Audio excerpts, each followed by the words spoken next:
Wa in kuntum fi raibim mimma nazzalna ala abdina fa'tu bisuratin min mithli wa da'u syuhada'akum min dunillahi in kuntum shadiqin.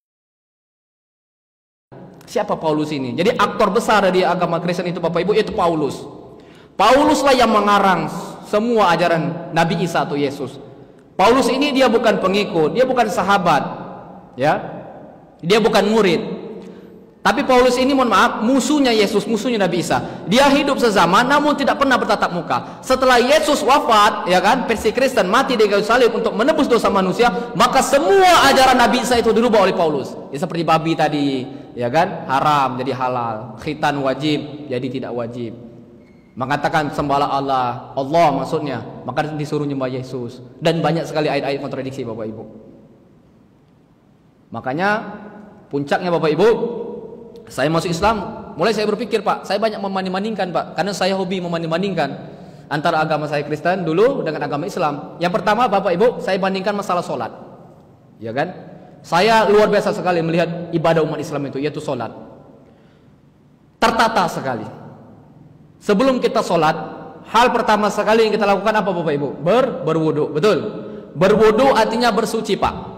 Kenapa kita bersuci? Karena kita ingin menjemput Allah, Zat yang Maha Suci. Maka terlebih dahulu kita bersuci. Kita sucikan mata kita, tangan kita. Lalu saya bandingkan Bapak Ibu ketika saya di Kristen. Mohon maaf, di Kristen itu tidak mengenal junub, tidak mengenal berwudu. Pokoknya pakai baju yang rapi, pakai jas, pakai sepatu, masuk itu ke gereja. Sampai di gereja ngapain? Mohon maaf, hanya nyanyi-nyanyi doang. Mohon maaf Bapak Ibu, ini kejadian, ini fakta. Saya bukan mengejek, enggak. Karena tidak boleh kita mengejek agama-agama di luar agama Islam, betul. Kita bicara fakta, mohon maaf, ya. Pengalaman saya ini Pak, malam harinya Pak, nuak, minum khamar, mohon maaf, berzina sekalipun, besok ke gereja itu Bapak Ibu. Nggak ada berwudu-wudu, nggak ada mandi-mandi besar, nggak ada. Jauh sekali. Bainal masyriqi wal maghrib, antara timur dan barat, antara perbandingan agama Islam dan Kristen itu. Setelah berwudu, kemudian ada seruan memanggil, betul? Ada azan berkumandang, Allahu Akbar, Allahu Akbar. Kemudian iqamah. Sebelum kita sholat, menghadap kiblat, rapi, lurus, Allahu Akbar. Diawali dengan takbiratul ihram, ditutup dengan salam. Tertata sekali ibadah umat Islam itu. Sayang, seribu sayang Bapak Ibu. Kadang-kadang umat kita malah sholat, na'udzubillah, betul? Sedih saya Bapak Ibu, jujur, demi Allah sedih sekali saya. Malah sekali kita lihat umat-umat kita ini sholat. Maka ada bertanya jamaah kepada saya, pernahkah saya meninggalkan sholat 5 waktu selama saya masuk Islam kurang lebih 4 tahun setengah?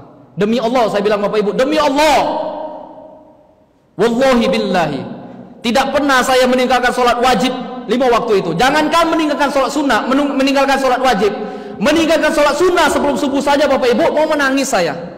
Apalagi meninggalkan sholat wajib. Paham Bapak Ibu? Kalau meninggalkan sholat sunnah saja mau menangis, apalagi sholat wajib.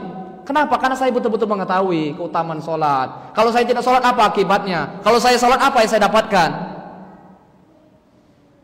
Ya kalau sholat sunnah saja sebelum subuh, pahala yang kita dapatkan dunia dan seisinya, Allahu Akbar, apalagi sholat fardu. Tapi kenapa kita, umat kita, masyarakat kita malah sembarkan hati untuk sholat? Ini yang perlu kita dakwakan kepada mereka. Padahal kalau kita ingin belajar, betul Bapak Ibu ya, kalau mereka mengetahui bagaimana keutamaan sholat-sholat itu, datang pun merangkak sekalipun, betul? Ingin datang berjamaah sholat, merangkak sekali Bapak Ibu. Allahu Akbar. Ini rumah masjid, ini masjid, ini rumah, tinggal melangkah nggak sampai 5 menit, 10 langkah, nggak mau sholat. Banyak kejadian ini Bapak Ibu, sedih kita. Ini lebih sedih lagi Bapak Ibu, mohon maaf, ketika saya bermasyarakat Pak, banyak sekali Bapak Ibu saya temukan di luar sana anak-anak yang sudah berusia 60 tahun Bapak Ibu nggak bisa baca Quran Pak. Anak-anak maksudnya sudah tua, malu kita. Sudah tua nggak bisa baca Quran. Di luar sana banyak itu. Tapi yang ada di sini nggak ada itu, nggak ada yang ngaku. Ini menyederhanakan kita Bapak Ibu, betul. Ini yang pertama saya membandingkan masalah sholat. Yang kedua saya membandingkan Al-Quran dengan kitab suci saya, seperti saya bilang tadi, Al-Quran bisa dihafal, ya kan? Kemudian dibaca dengan suara yang merdu, bisa menggugah hati, betul Bapak Ibu? Bahkan bisa menangis kita dibuatnya, Allahu Akbar, seperti imam tadi mengimami kita dengan bacaan yang merdu, Allahu Akbar. Padahal kita nggak paham artinya. Nangis kita. Tapi kitab suci saya dulu Bapak Ibu, Injil atau Alkitab, enggak. Ayatnya saja membingungkan. Mana bisa dibaca-baca dengan lantunan-lantunan yang merdu? Enggak bisa. Kenapa? Karena tulisan karangan manusia dengan bahasa Indonesia. Terus puncaknya Bapak Ibu, saya mulai berpikir, ini juga menjadi wawasan kita, menjadi ilmu kita juga untuk berdakwah. Jadi kalau kita ingin berdakwah dengan orang Kristen itu, jangan menggunakan Al-Quran Pak. Kenapa? Karena mereka tidak beriman. Mainkan saja logika. Apa kriteria Tuhan? Bilang saja, apa kriteria Tuhan? Pertama, Tuhan itu pasti Maha Pencipta. Betul? Mustahil Tuhan tercipta. Nah, sedangkan Tuhan Yesus atau Nabi Isa, dia tercipta. Berarti dia bukan Tuhan. Kalau orang Kristen Bapak Ibu ingin konsisten, ya kan?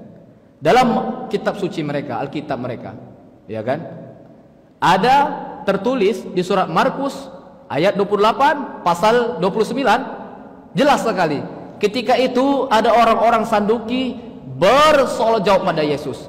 Kata orang Saduki itu, hukum manakah yang paling terutama? Dia bertanya orang Saduki itu pada Yesus, hukum manakah yang paling pertama? Apa? Jawab Yesus, dengarlah hai orang Israel, Tuhan Allah kita, Tuhan itu Esa. Kita di sini kan jamak, yang bertanya maupun tanya sama-sama kita di situ. Enggak dibilang Tuhan kamu saya. Ini yang pertama. Yang kedua, apa kriteria Tuhan? Tuhan itu pasti Maha Penolong, betul? Mustahil untuk Tuhan minta tolong. Sedangkan dalam iman Kristen Bapak Ibu, para pendeta, para zaman semua yang tahu itu, ya. Ketika Yesus mati di kayu salib Pak untuk menebus dosa manusia, dia berteriak-teriak apa katanya? Eli Eli lama sabatani. Tuhanku, Tuhanku, tolong aku. Kenapa kau meninggalkan aku? Emangnya ada Tuhan minta tolong? Ini versi Kristen Bapak Ibu. Jadi versi Kristen, Nabi Isa mati terbunuh di kayu salib, betul. Tapi versi Islam, Allah bela kan? Allah berikan pembelaan. Bisa dibaca dalilnya di surah An-Nisa, ya, ayat 137, kalau enggak 157, apa kata Allah? Wa ma qataluhu wa ma salabuhu walakin subbihalahu. Nabi Isa itu kata Allah tidak mati terbunuh, tidak mati tersalib, tapi yang terbunuh dan tersalib waktu itu orang yang diserupakan wajahnya persis seperti Nabi Isa, betul. Lalu Nabi Isa itu kemana? Ayat bawahnya Allah angkat ke langit. Barrafa'allahu ilai wa kana Allahu azizan hakima. Allah angkat ke langit. Yang ketiga, apa kriteria Tuhan? Tuhan pasti Maha pemberi rezeki. Mustahil Tuhan minta rezeki. Sedangkan Yesus Bapak Ibu, dalam Alkitab dia masih berdoa kepada Allah. Banyak sekali ayat-ayat dia masih bermohon kepada Allah. Artinya dia masih bermohon, maka gugurlah kriteria ketuhanan Yesus. Dan memang Yesus bukan Tuhan, dia Nabi, dia Rasulullah. Lalu kenapa dia anggap sebagai Tuhan? Alasannya Bapak Ibu kurang lebih dua, ya. Yang paling menonjol dua. Pertama, karena Yesus, ya, banyak melakukan mukjizat. Dia bisa menghidupkan orang mati, Pak. Orang buta bisa disembuhkan, ya kan? Orang dalam kubur bisa dibangkitkan, penyakit kusta bisa disembuhkan. Padahal itu semua biiznillah, atas izin Allah. Namun ketika itu para pengikutnya, mohon maaf, SDM-nya mungkin masih lemah. Melihat orang seperti ini luar biasa, ya kan? Ya, kalau kita sekarang aja ngelihat orang-orang yang bisa meramal gitu, ya kan? Bisa mengobati, bisa gini, kita puja-puja masyarakat kita, betul ya? Ini orang sakti ini, ya kan? Orang pintar katanya. Tapi kalau saya bilang orang bodoh itu. Bukan orang pintar, para paranormal, para dukun itu, ya kan? Masyarakat kita sering bilang orang pintar, ya kan? Orang bodoh itu. Ngelihat seperti ini pengikut Nabi Isa, ya Yesus, ya kan? Ini orang luar biasa, maka dianggap sebagai Tuhan. Terus Yesus atau Nabi Isa lahir sangat dahsyat katanya. Kenapa? Karena dia punya ibu tanpa bapak, Pak. Hanya saja orang Kristen nggak konsisten Bapak Ibu. Kalau alasannya cuma itu, ya kan? Mohon maaf, sekarang banyak juga anak lahir tanpa bapak, betul Bapak Ibu. Aturan Tuhan juga itu, ya kan? Makanya kalau saya berdialog Bapak Ibu dengan bapak saya alhamdulillah pertama sekali masuk Islam. Namun saya bisa mengislamkan ibu saya dan 4 orang saudara saya, Pak. Setahun saya masuk Islam, saya bisa mengislamkan ibu saya. Kemudian 2 tahun saya masuk Islam, bisa mengislamkan 2 orang saudara saya. Dan baru-baru ini saya mengislamkan 2 orang saudara saya lagi. Jadi kami sudah 6 orang yang sudah Islam. Kalau bapak saya belum mau masuk Islam. Tapi saya sering berdialog. Saya bilang sama bapak saya, Pak, saya main logika. Kalau memang agama Kristen yang benar dengan mengimani Yesus sebagai Tuhannya, kami pun orang Islam ikut selamat. Kenapa? Kami juga beriman kepada Yesus, kami juga beriman kepada Nabi Isa, betul. Tapi Kalau Islam yang benar dengan kami mengimani Nabi Muhammad sebagai Nabi kami, sebagai Rasul kami, lalu orang Kristen tidak mengimaninya, maka wassalam, kamilah yang selamat. Bapak yang masuk neraka, saya bilang gitu. Jadi orang Islam itu diuntungkan, betul? Ya kan? Kita beriman kepada Injil, kita beriman kepada Nabi Isa, kita beriman, ya kan? Kalau memang Kristen yang benar, ya kan? Ini logika saja. Dengan mengimani Yesus, kita pun juga ikut selamat. Tapi belum juga dia mau masuk Islam. Keras sekali Pak, orang Batak itu.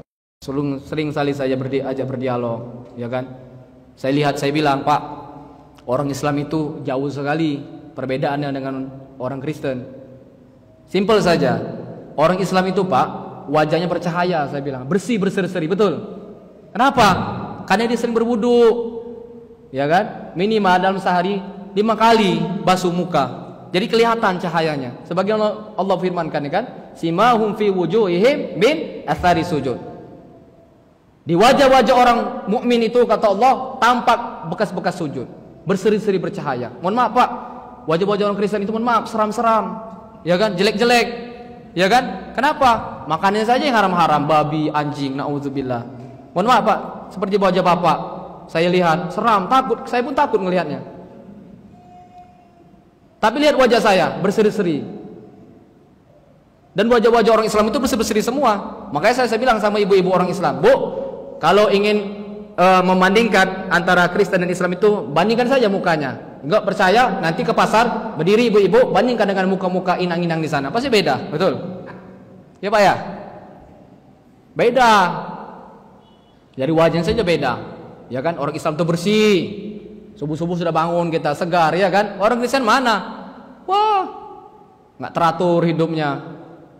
Luar biasa sekali. Makanya kita harus bersyukur Bapak Ibu, ucapkan alhamdulillah. Alhamdulillah. Luar biasa sekali Bapak Ibu nikmat iman dan Islam ini, ya.